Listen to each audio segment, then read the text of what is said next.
Bienvenue dans Hypnomorphose, le podcast qui t'aide à décoder les vraies raisons de tes maux pour te transformer grâce à l'hypnose.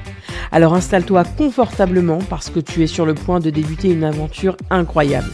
Ce podcast, c'est notre rendez-vous pour les femmes qui ont peut-être l'impression de tourner en rond, de se heurter à des murs invisibles qui parfois empêchent d'avancer.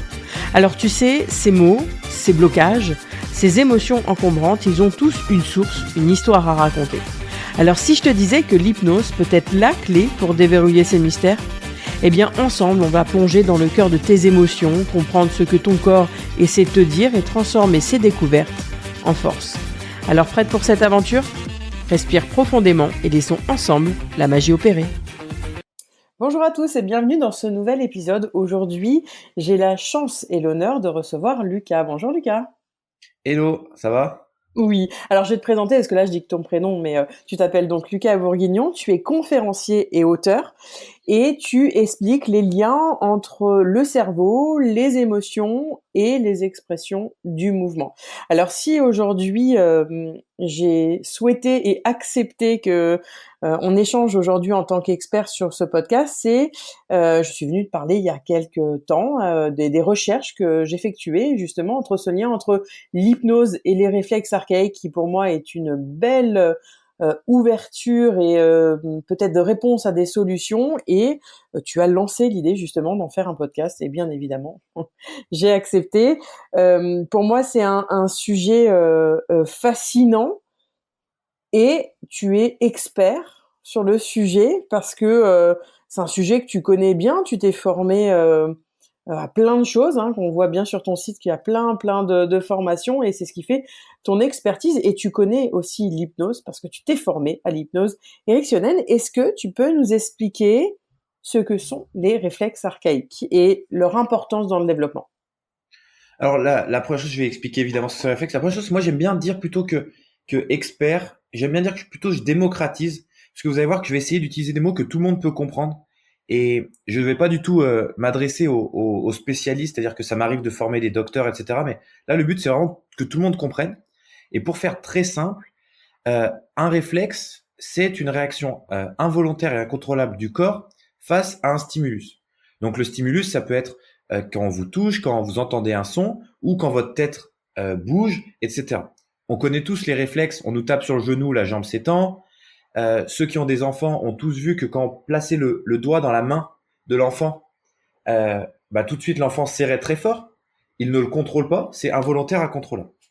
Les réflexes archaïques sont un petit peu différents des réflexes normaux. C'est tout simplement des réflexes qui sont communs à tous les êtres humains depuis la création de l'humanité, et ce, dans tous les endroits. C'est-à-dire que je suis allé en Afrique, en Argentine, au Brésil, aux États-Unis, en Ukraine, peu importe, tous les enfants naissent avec les mêmes réflexes archaïques. Aujourd'hui, je ne sais pas si toi tu as des enfants, mais les gens qui ont des enfants l'ont vu à la maternité. Le docteur a testé sous le pied de l'enfant ce qu'on appelle le signe de Babinski.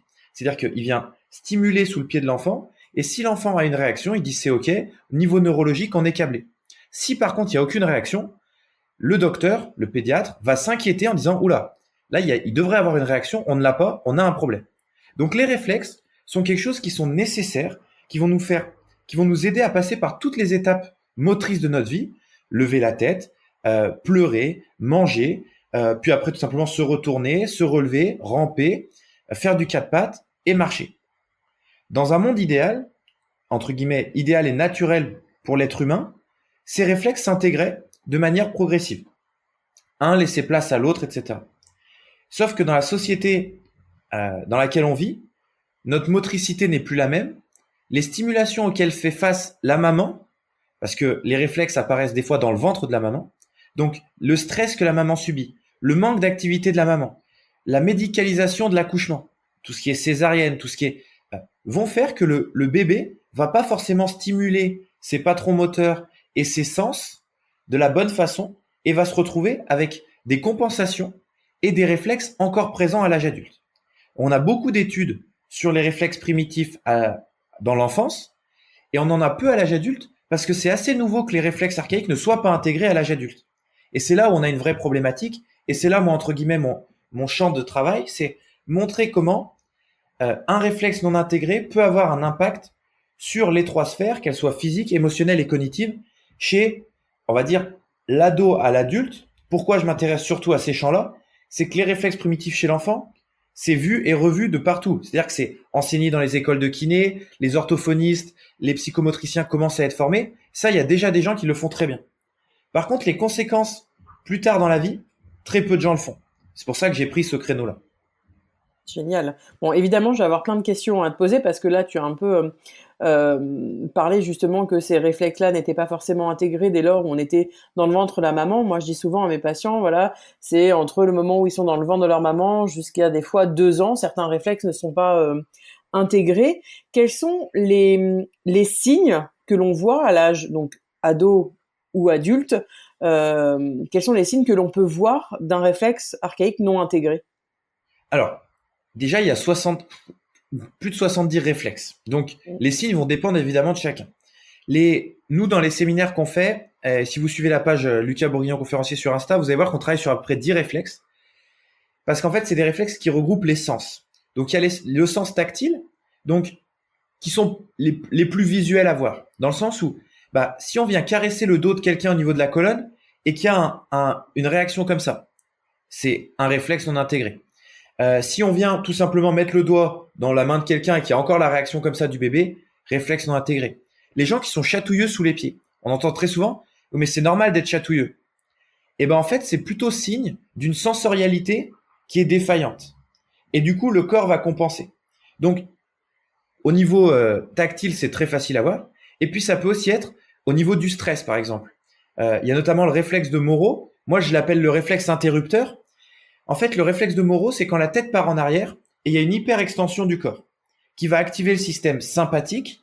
Et le système sympathique, il est responsable de la lutte ou de la fuite. Le cœur s'accélère, on rougit, les muscles se contractent et on est prêt à faire une action. Sauf que ce réflexe se déclenche par la tête qui part en arrière, une activation du système vestibulaire. Donc à chaque fois que les personnes, elles peuvent faire du sport, elles peuvent être surprises et reculer, etc., vont mettre la tête en arrière, inconsciemment, et c'est important de le comprendre, ce n'est ni contrôlable ni volontaire, ça passe par des voies qui sont sous-corticales, donc ce n'est pas du mouvement volontaire, la personne va avoir son système nerveux qui jump en sympathique et qui du coup se retrouve stressé. Donc ça, par exemple, des gens qui sont très stressés, des gens qui à chaque fois qu'on leur fait une remarque prennent un petit peu mal, etc., en général, c'est lié au réflexe de Moro. Donc ça, c'est sur le vestibulaire. Et puis après, il peut aussi avoir des réflexes au niveau de la proprioception. Par exemple, le réflexe tonique asymétrique du cou, c'est un réflexe qu'on teste en mettant les bras devant. On demande à la personne de garder les bras devant, on lui tourne la tête et on voit si les bras tournent avec la tête ou pas. Beaucoup de gens ne se rendent pas compte qu'ils ont les bras qui ont tourné avec la tête. Et du coup, ils n'ont aucune conscience de leur corps dans l'espace. Évidemment, ce réflexe aura un lien avec la coordination gauche-droite, avec le fait que dès qu'on leur lance une balle, ils ont du mal à attraper parce qu'il faut se concentrer sur la balle, mais en même temps, leur corps bouge avec la tête, etc., etc. Ouais, il y a vraiment plein de choses. Et c'est là où j'allais en venir. Du coup, moi, c'est vrai que je me forme par rapport au lien avec l'hypnose sur les personnes qui ont une anxiété profonde ou parfois qui ont des problèmes de sommeil ou même de poids. Quel est le lien, d'après toi, entre ces deux pratiques-là? Est-ce qu'il y en a un? Est-ce Alors, qu'il y en a pas? Est-ce que... donc moi, j'ai été formé en hypnose ericksonienne, j'ai fait le théoricien et le praticien chez Synapse. Mhm. Et tout de suite après, je suis sorti de la formation en me disant, je vais aller creuser l'intégration des réflexes par l'hypnose. Dans le sens où il y a notamment les réflexes sont très liés au système nerveux. Et il y a une pratique qui est assez efficace et assez reconnue dans les réflexes, c'est ce qu'on appelle les mouvements rythmiques, les bercements. Et en fait, je me rendais compte que même sans suggestion hypnotique, parfois les gens partaient dans un état de conscience modifié. Et je me suis dit, mais si là je mets des suggestions, qu'est-ce qui se passe? Donc, pour moi, l'hypnose est une très bonne façon d'amener le système à être prêt à apprendre. Cependant, l'hypnose n'intégrera jamais les réflexes parce que l'intégration des réflexes passe par les patrons moteurs. Donc, l'hypnose est un super moyen de sécuriser le système. Ce que je dis tout le temps, c'est que les réflexes ne peuvent s'intégrer que par sécurité, consentement et progressivité. Donc, l'hypnose, c'est mettre le corps en sécurité, lui donner des ressources ou lui enlever des contraintes, peu importe comment on voit la chose, pour ensuite venir travailler sur des patrons moteurs. Et effectivement, on se rend compte que ça peut être par la respiration, ça peut être par plein d'aspects.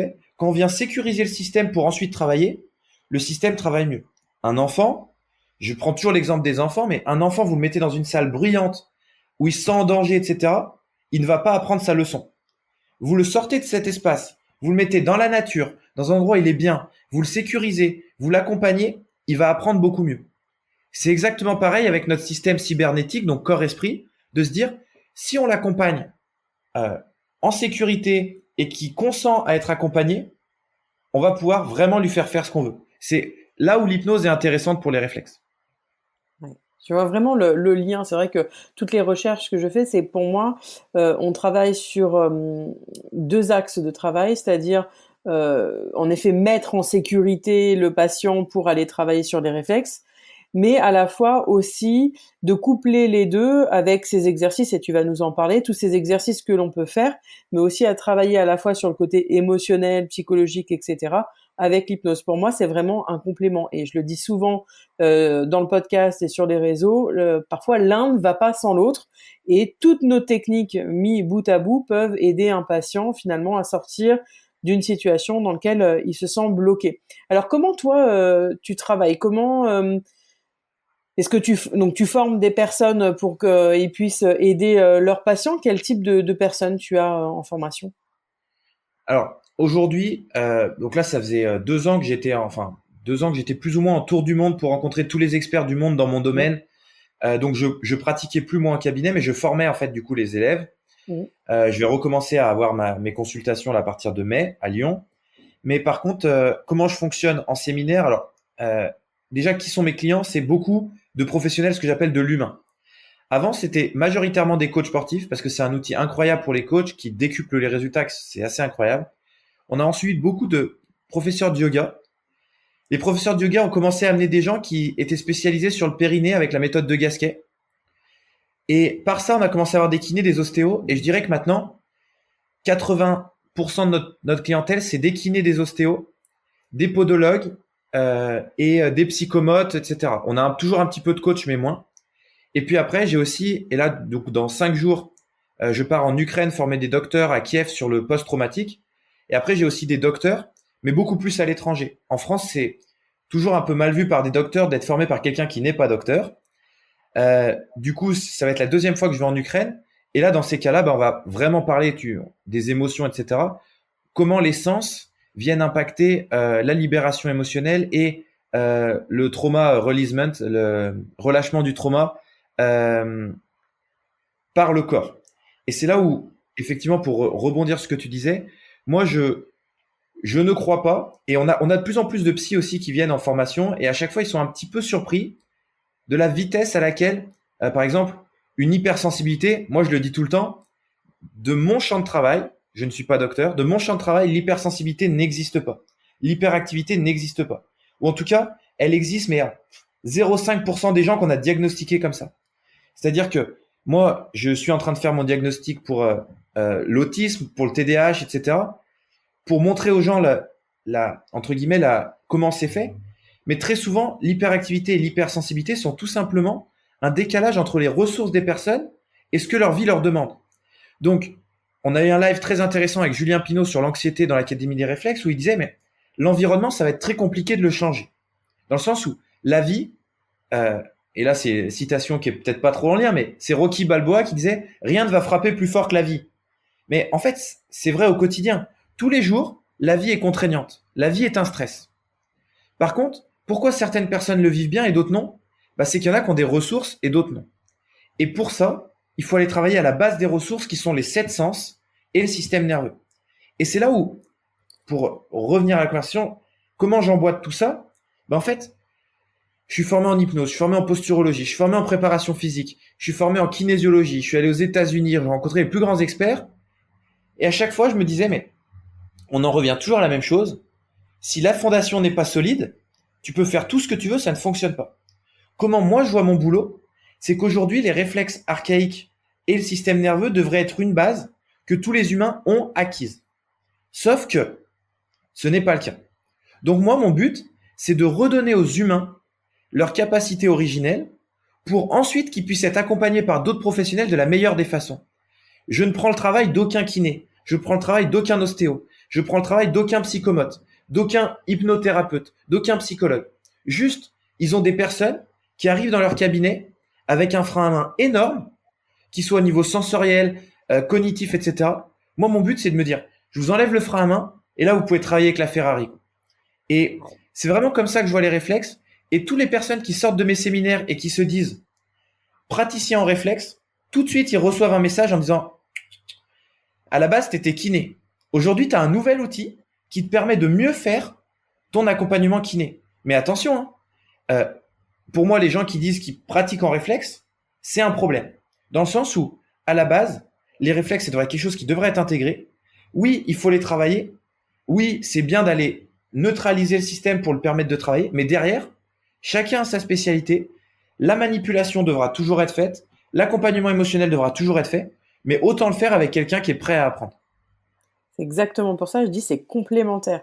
En fait, l'un ne va pas sans l'autre et j'aime cette image de frein à main, de je défais le frein à main pour aller travailler plus loin parce que c'est vraiment comme ça que je vois. Moi, il y a quelque chose, je me suis aperçue, c'est dans beaucoup de séances que je fais avec des personnes hypersensibles ou même des troubles de l'attention ou des personnes au potentiel, hein, des adultes qui viennent me voir parce qu'ils comprennent pas trop leur comportement ou même en cas de burn-out, je vais toujours sous hypnose remonter à la naissance. Et en fait, je m'aperçois que, allez, à 99,9%, il s'est passé quelque chose à la naissance, un trauma qui s'est intégré. Alors, je parle aussi de mémoire cellulaire, mais cette découverte des réflexes archaïques où, en fait, je peux conseiller à mes patients par certains exercices réintégrer certains réflexes, pour moi, est une vraie révélation où, en effet, cette image de frein à main va pouvoir les propulser et se sentir plus alignés et mieux dans leur corps. Alors, il existe plusieurs exercices. Alors, tu vas pas tous nous les citer, mais pour toi, parce que moi, je te suis sur les réseaux depuis quelques temps, quels sont pour toi les plus importants à aller voir? Alors, déjà, moi, je vais donner, parce que c'est comme ça que je vois les choses. Donne un poisson à quelqu'un, il mangera une fois. Donne-lui une canne à pêche, il mangera toute sa vie. Moi, je considère qu'il vaut mieux comprendre les concepts. En fait, un réflexe se déclenche par un stimulus. Donc, il y a un stimulus déclencheur. Si, par exemple, et après, on fera des liens avec l'hypnose, par exemple, notamment sur l'énurésie, etc., que c'est quelque chose qu'on traite souvent en hypnose, tu verras où je vais en venir. Si le déclencheur du réflexe, c'est que la tête part en arrière, il y a une réaction incontrôlable et involontaire quand la tête part en arrière. Qu'est-ce qu'on va devoir faire? On va devoir faire des mouvements où on reprend du contrôle moteur et du volontariat lorsque la tête part en arrière. Pour ce réflexe-là, comment on va venir travailler? En mettant par exemple la tête en arrière et en venant faire des mouvements contrôlés et volontaires. Très souvent, on donne un temps de 7 secondes parce que ça serait le temps d'une expiration physiologique et comme ça, on est sûr que la personne contrôle. Si le déclencheur, c'est quand on vient toucher le pied, il y a un retrait de la jambe. Et ben, on va venir travailler face à la stimulation en mettant du contrôle moteur. Donc, ce qu'il faut comprendre pour intégrer les réflexes, c'est qu'il y a un déclencheur et il y a un schéma d'expression du réflexe. Si le déclencheur, c'est dès que je tourne la tête, donc le déclencheur, c'est le vestibulaire de tourner la tête, donc là, de ce côté-là, à droite, vous le voyez à gauche sur la vidéo, mais parce que c'est en mode miroir. Donc, à droite, si mes bras tournent à droite en même temps. Le déclencheur, c'est j'ai tourné la tête, mon système vestibulaire va à droite. Le schéma d'expression du réflexe, c'est mon corps suit. Qu'est-ce qu'on va devoir faire? Redonner du contrôle moteur dans les épaules et la dissociation épaule-tête. Du coup, qu'est-ce que je vais faire? Je vais faire des exercices où je tourne la tête, mais je me concentre à pas tourner. Ou l'inverse, je bouge pas la tête et je me concentre à tourner les épaules. En fait, on revient montrer du contrôle moteur. Et sinon, il y a quelque chose qui est incroyable. C'est la méthode Original Strength de Tim Anderson. C'est un bouquin que vous pouvez trouver sur Ressources Primordiales qui coûte 10 €, où il part sur 5 piliers, la respiration, les mouvements croisés, les retournements, etc. Et en fait, c'est les mouvements du bébé faits de façon naturelle pour revenir travailler ces étapes. Il y a la méthode Padovan aussi, qui marche très bien. Voilà. Il y a le Brain Gym, il y a pas mal de méthodes à faire. Donner un exercice, pour moi, c'est presque pire que pas en donner si les gens n'ont pas compris le concept. Pourquoi? Parce que par définition, si une personne elle n'a pas intégré ses réflexes, si vous lui donnez l'exercice, elle va compenser pour ne pas travailler la stimulation.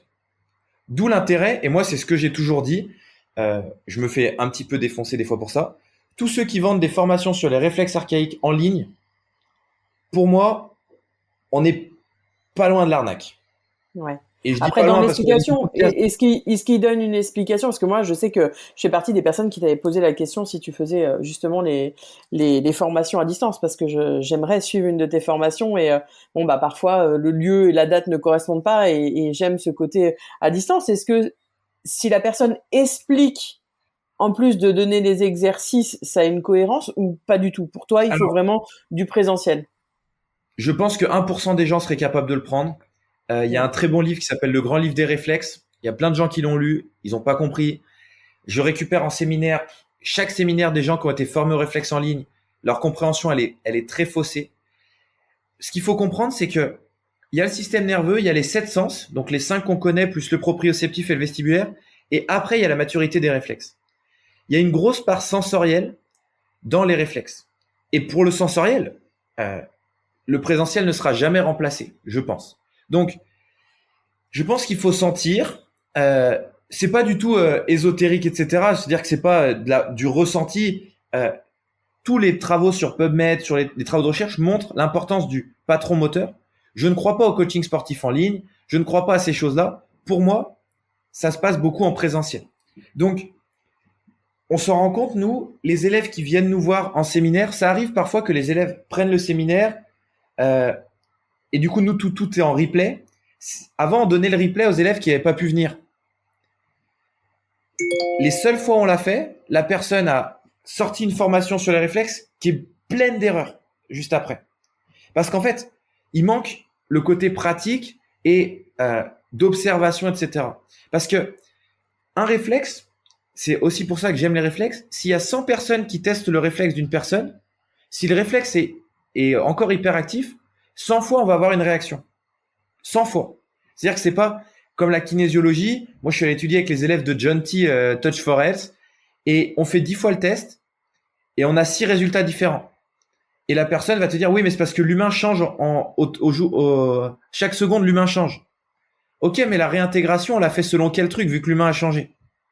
Un réflexe, je le teste à 10h ou à 10h20, il est là Ça ou sera il est pas toujours le là. même. C'est oui, non. Si tu le testes ou je le teste, il est là, etc. Par contre, derrière, la réaction, bah, si par exemple le réflexe tonique asymétrique du cou dont je parlais, on tourne la tête, il y en a pour qui ça va être vraiment un mouvement où les bras vont complètement tourner, et d'autres, ça va être juste, bah, ils vont bloquer les épaules parce qu'ils savent qu'ils vont tourner, la proprioception sera différente, et pour ça, il faut, en tout cas, pratiquer. Donc oui, ça serait possible de suivre en ligne si tu avais 5 ou 6 cobayes différents en même temps que tu regardes la vidéo, ce que personne ne fait. C'est-à-dire que nous, en séminaire, à la fin du séminaire, tu as déjà, tu as vu tous les réflexes testés, expliqués, réintégrés. Tu l'as fait sur quelqu'un d'autre, tu l'as senti sur toi, et potentiellement, tu as fait sur des gens hors séminaire qu'on fait venir. Donc, oui, dans un sens, tu pourrais le faire en ligne, mais ça va te demander tellement d'investissement, ça va te rajouter des contraintes, et on a commencé la conversation en disant que si on avait trop de contraintes, on apprenait mal. Ouais.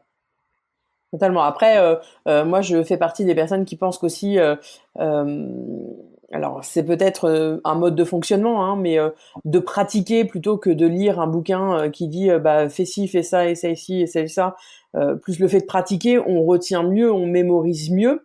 Mais dans le cas où ça y est, tu es formé par tes soins et tu souhaites accompagner des patients sur tel ou tel sujet, est-ce que le fait, par exemple, d'envoyer une vidéo au patient en disant, voilà, maintenant qu'on a testé, maintenant qu'on a vu qu'il y avait ce réflexe-là qui n'était pas intégré, vous pouvez faire cet exercice-là et envoyer la vidéo de cet exercice. Est-ce que pour toi, ça te paraît pertinent pour l'accompagner ou faut quand même qu'il vienne en cabinet faire les exercices avec toi?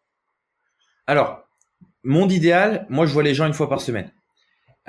Pareil, je suis un petit peu à contre-courant de ça dans le monde des réflexes. Moi, je viens du monde du sport. J'étais coach sportif et j'avais les gens 2 à 3 fois semaine. Et je me rendais compte des résultats que j'avais en travaillant les réflexes 2 à 3 fois par semaine. Parce que faire 1 heure sur les réflexes, ça n'a aucun sens. Vraiment zéro. Moi, quand je travaille les réflexes, parce que le but, c'est que les gens l'intègrent dans leur vie et qu'à force, le travail, en fait, que le travail ne soit plus du travail, mais juste la curiosité de vivre naturellement fait qu'on va intégrer des schémas de réflexes. À force, je reprends l'exemple parce que c'est celui que j'ai donné, la personne qui a des difficultés à dissocier la tête des épaules quand elle tourne, quand elle bouge, bah mon but, c'est que quand elle aille se balader en forêt, elle se mette à regarder de tous les côtés et que les bras ne suivent pas. Donc, moi, quand je travaillais les réflexes, c'était toujours 5-10 minutes au début de la séance, pas plus. Mais par contre, de façon régulière. Et les gens, je leur demande des stimulations à faire chez eux, évidemment. Donc, je suis en ce moment, je pense, 5 ou 6 sportifs de très haut niveau. Évidemment, j'ai suivi des footballeurs en Norvège. J'ai suivi des crossfitters aux États-Unis, etc. Comment vous voulez que je les vois chaque semaine? Impossible.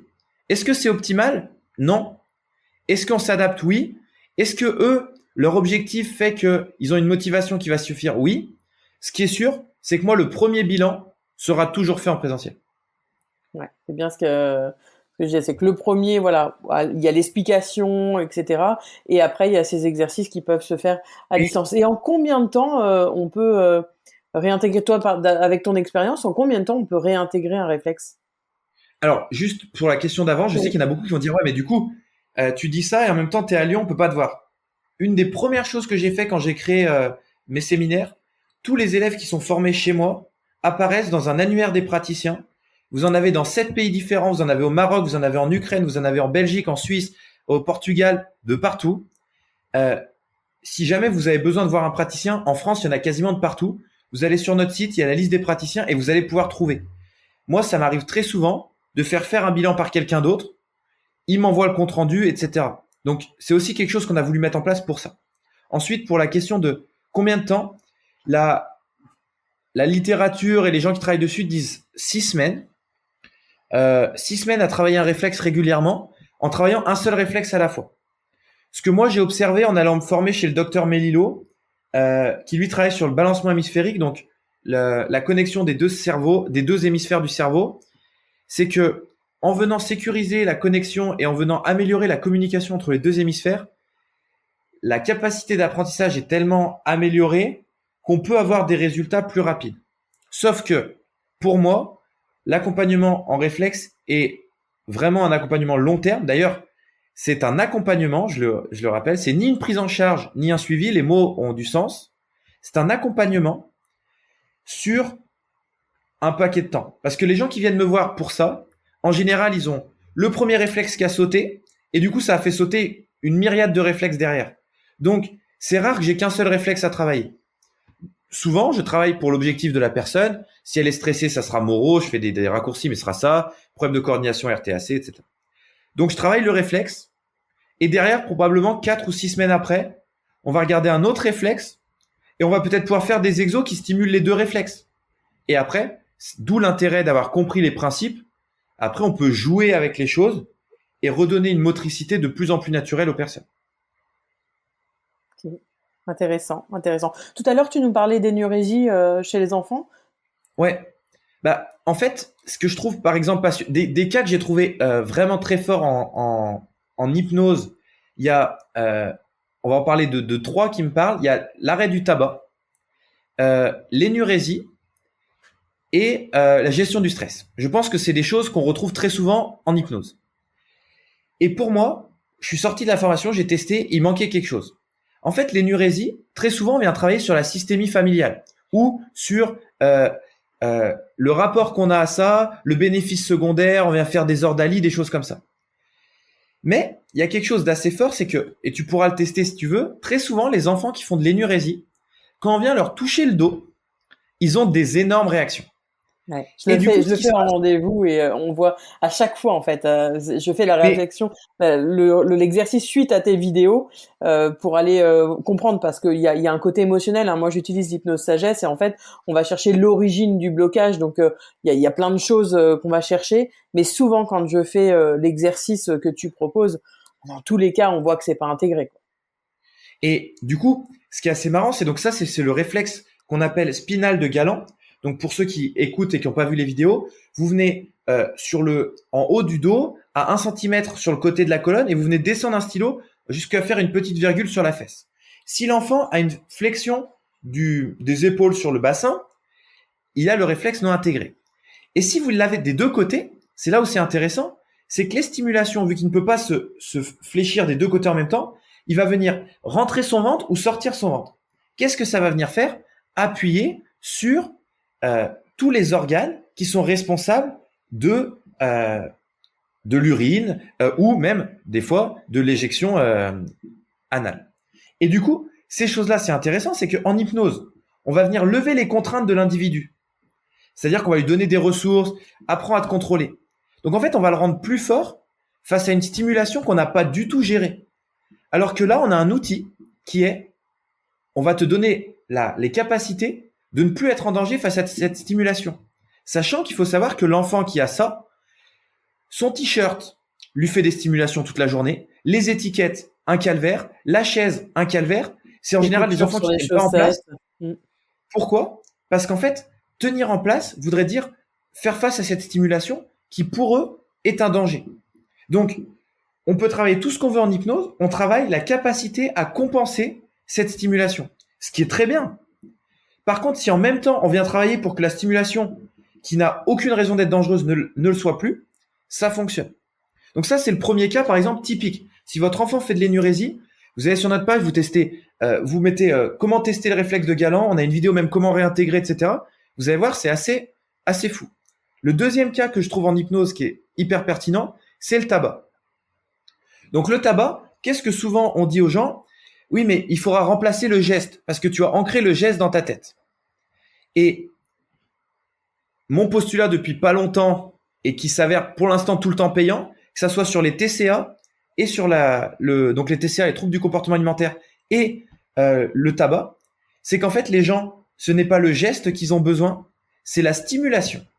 Et la stimulation de quoi? De prendre quelque chose dans la main et de le mettre au niveau de la bouche. Et ça, il y a un réflexe qui s'appelle le réflexe palmo-mentonnier que vous pouvez venir tester en venant juste glisser un mouchoir, etc. ici.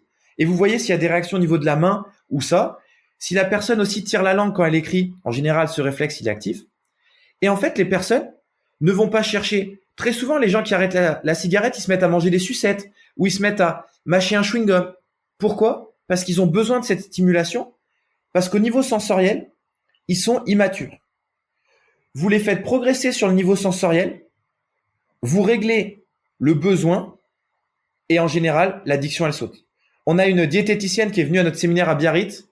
On a un groupe WhatsApp pour les élèves à chaque séminaire. Elle a mis 3 mois à interagir avec nous et au bout de 3 mois, elle nous a dit « Bon Lucas, ça me fait chier de l'admettre, mais je dois avouer, depuis que je travaille les réflexes, 100% des gens que j'avais en TCA disent que témoignent de progrès qu'on n'a jamais eu avant. Pourquoi? Parce qu'en fait, tout est sensoriel. Le cerveau, il est prédictif. Aucun mouvement, et c'est là où ça fait lien avec l'hypnose, aucun mouvement n'est réellement conscient. Tous les mouvements qu'on fait, même volontaires, sont la somme des informations qu'on a prises avant et de la prédiction du cerveau qu'on va être capable de faire cette tâche, que cette tâche va nous coûter ou pas. Donc, ça, c'est le deuxième cas. Et le troisième, c'est la gestion du stress.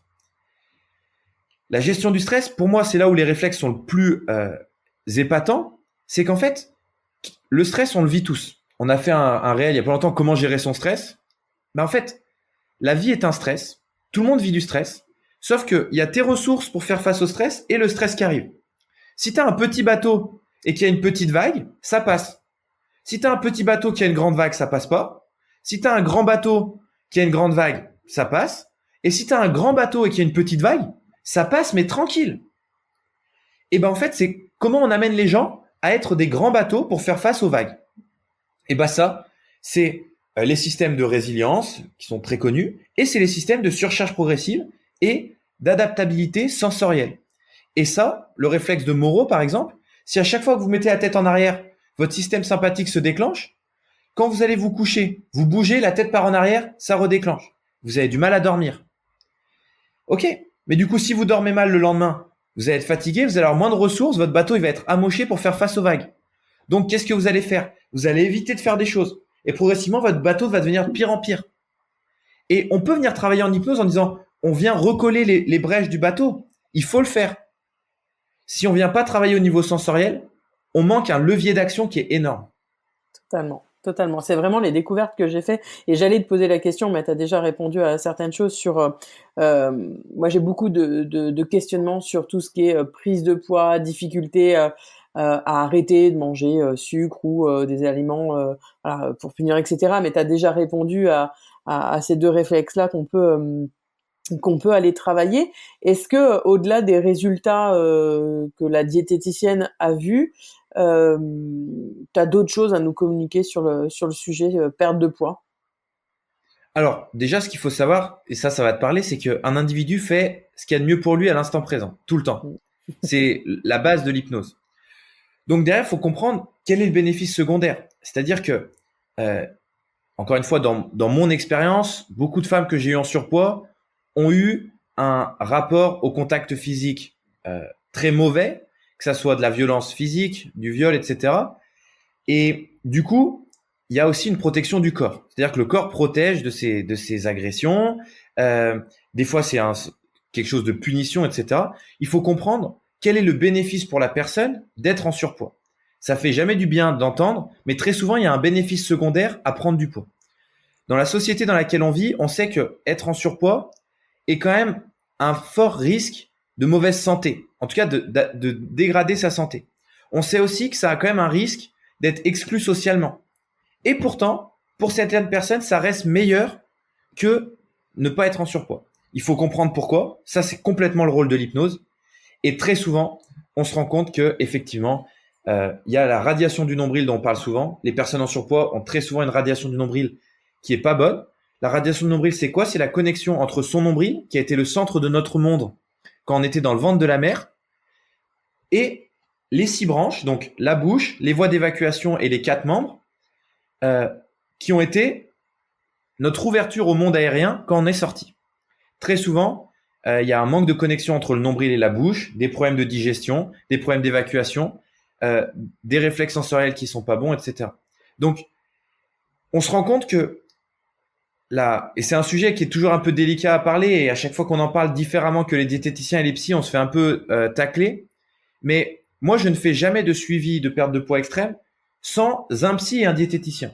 Je ne me, C'est bien de le rappeler. C'est bien qu'on le soustrairai rappelle pas, ici, hein. jamais. C'est que De voilà, on quoi? prône pas c'est bien de le Oui, rappeler oui, parce qu'on prône pas le fait d'être la personne qui va trouver la méthode magique pour faire perdre 30 kilos à quelqu'un. On exactement. n'est pas du tout là-dedans. C'est vraiment, et je le dis à chaque fois, et je suis vraiment heureuse de t'entendre le dire aussi, c'est on imbrique toutes ces pièces-là. Il y a plusieurs parties du puzzle qui font que on accompagne une personne dans sa perte de poids par l'aspect psychologique, par l'aspect émotionnel ou même physique.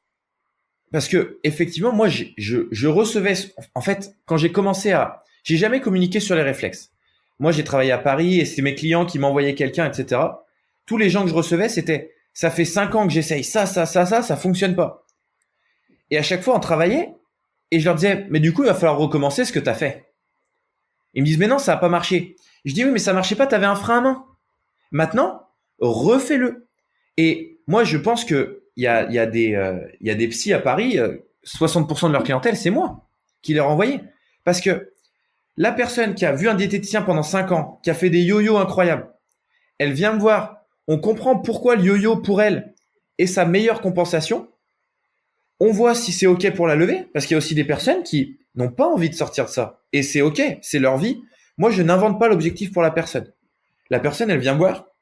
Si par contre, tu me dis, je veux perdre du poids pour pouvoir jouer avec mes enfants sans être essoufflé, pour pouvoir me sentir bien dans mes vêtements, pour retrouver ma connexion à moi, etc. Ok, on va travailler sur ça.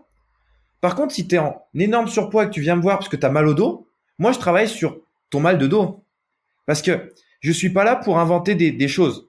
Moi, la personne, elle vient me voir avec un objectif et je l'accompagne du mieux que je peux dans cet objectif.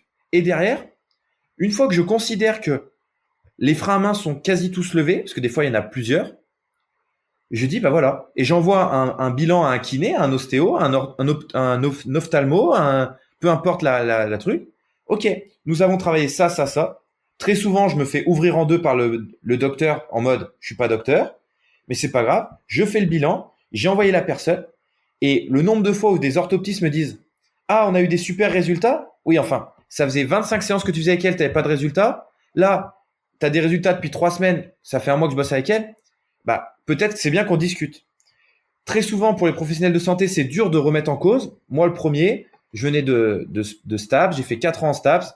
Quand j'ai commencé à étudier la posturologie, l'hypnose, ça a remis en cause mes 4 ans d'études. Ça veut pas dire que ça a dit que mes 4 ans d'études étaient mauvais, c'est juste ça les a replacés ailleurs. Donc aujourd'hui, Exactement. moi, je ne conçois vraiment pas de travailler tout seul. Je ne fais jamais d'accompagnement tout seul pour une personne.